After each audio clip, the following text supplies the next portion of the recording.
Hi everyone, this is Cherry Enchantress with Pixie Dust Tarot, and this is your daily dust for Friday, May 26th if you're watching in real time.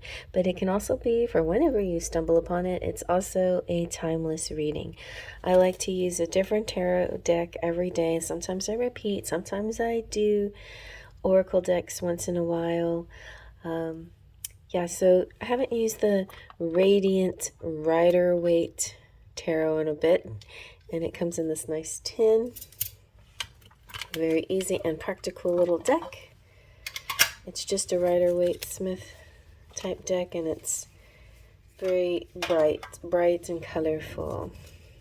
I'm going to give it a good shuffle because I did put it in sort of a strange order. I was using it as a reference for my own tarot that I'm going to create.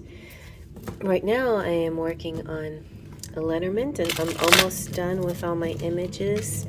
If you would like to see some of that and support this artist, check out my Patreon page. You can see that in the description box below. Also, if you like a private reading, we're going to get some general energies. I'm going to get 3 cards, and this is just a general message. It can be very mundane, or it could be big and sweeping, but it's just general. If you resonate with it, great. If not, maybe you just need a private reading from me, so check that out in my description box as well. All right, let's see what we have. We have 5 of Cups and 8 of Cups. And then, ooh, the Lovers. This is a very interesting combination of things. Let's zoom on in and see what we get. So 5 of Cups is this feeling of, well, it's kind of sadness. It's the lack, like you wish you had something that you don't have. And sometimes it's an illusion of facts. It's not the truth of the matter. Usually it's just what you're seeing and what you're reacting to. Because we have 5 cups. You're looking at the 3 that are falling down.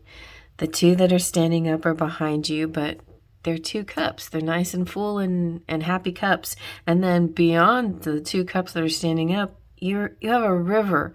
And that river to me represents a river of love. So as far as love is concerned, you are surrounded by love. You are so loved. You have a lot of love in your life. You may not have the particular person you want, or maybe this is like an unrequited feeling, like there's somebody that you adore that does not adore you back. But there is still plenty of choices and options and love all around you. So the 8 of Cups could represent to me it could be leaving behind a person, and could be leaving behind an idea that there's no love for you. You could be leaving behind the thought that there's no one out there. You could also leave behind the notion that this was the one, and actually this wasn't the one, but there is somebody there for you. So it's the 8 of Wands, 8 of Cups, sorry, is very pivotal in this situation. It's kind of an action card, and the Cups is just feelings, and feelings could be distorted, manipulated, misinterpreted, that kind of reaction. Actually, the Cups, it could be a trigger moment where something happens and you just walk away instead of confront it or face it. This could be a choice right here, and this could be a choice. And the Lover sometimes represents choices. I like to see the Lovers as always something positive. It's about union, connections, passion, heart, body, mind, and soul. You have the angel that connects you with your person. This is definitely soulmates and twin flames and high level loves, the beloved, your perfect match, all of those things right here. And so it is yours. It is yours. Whatever has happened here maybe it just wasn't yours, it wasn't meant to be, but this is. So there is something, some kind of feeling of letting go what wasn't right, letting go what wasn't meant to be. No regrets, you know. You can think about the past connections you've had in your life and how maybe they went wrong, but the Lovers is saying that you're guaranteed to be with your perfect match, whether you're with them right now or they're just around the corner. And I feel like maybe for some of you, they are just around the corner, and all you have to do is kind of turn around, you know, and walk away. So now it's interesting. In the Five of Cups, he's looking at the 3 cups turned over, and in the 8 of Cups, he's kind of walking towards the river, right? There's more cups upright, but he's searching for the highest kind of love, I feel. He's searching for the highest energy here. What he or she. And so put yourself where you see yourself. You know, no matter what gender you see yourself, it's not specific to genders, even though the images show men and women. It's mostly the symbols that count the most here. So the book kind of gave me an interesting interpretation. The Five of Cups can sometimes be about marriage, but a marriage that has some frustration, bitterness. If you're a toxic connection with somebody, if there's somebody who's maybe, if there's a codependency or just not a good situation, then it may be time to leave that situation for some of you out there. This is very extreme, and this is not going to be for everybody, but 1 or 2 people out there may be experiencing sort of a toxic situation that they should walk away from. In the 8 of Cups, there is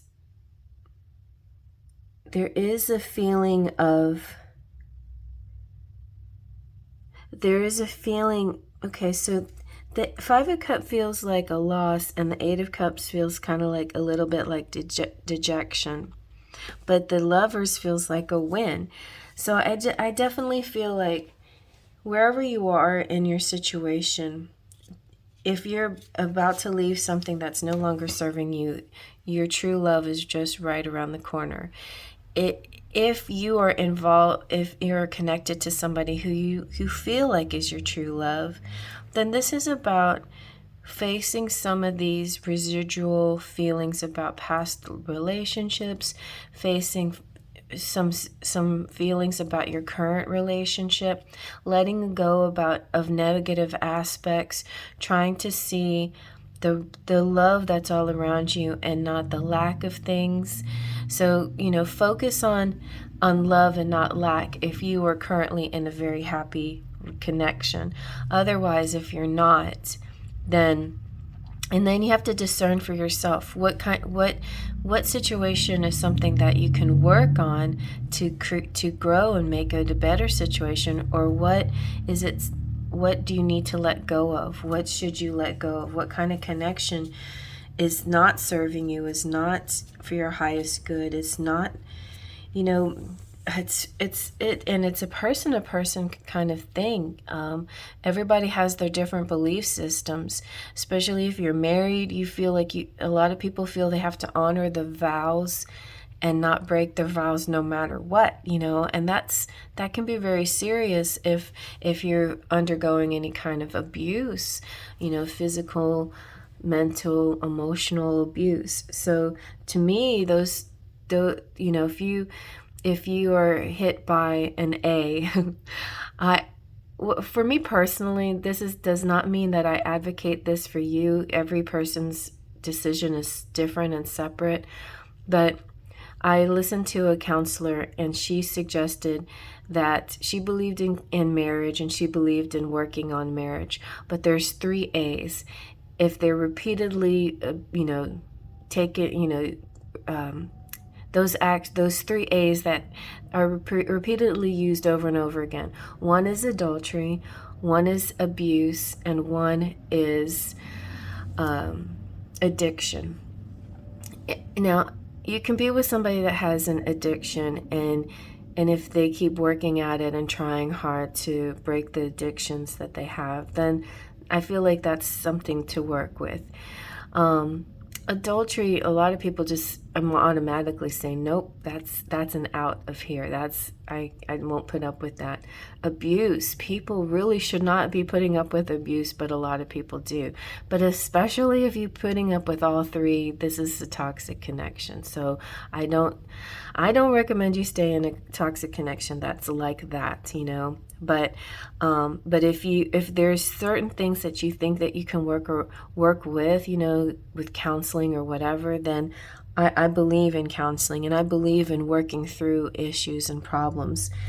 I just feel like ultimately you're going to win in this situation, because the Lovers here, especially in this position, this is, you know, past or present energy moving to current energy. I know it's a daily dust, so it could be something really minor, like in the morning you're feeling kind of funny, like you know, kind of dejected, not so good, not so happy about your connection with your person. But by the end of the evening, things get really good and tight and romantic and harmonious. So it could be something very simple like that, but it could also be something, just a clue to some bigger events that will be happening. So yeah, definitely love. The Lovers is love and attraction and beauty, and your trials overcome. So anything that you went through before, you overcome that. I feel for most of you, this is like relationships that you've been through before. You walked away from things that didn't work, and you are going to be rewarded soon, or you are rewarded right now. And I hope you like that. Faith, Just a Pixie Dust.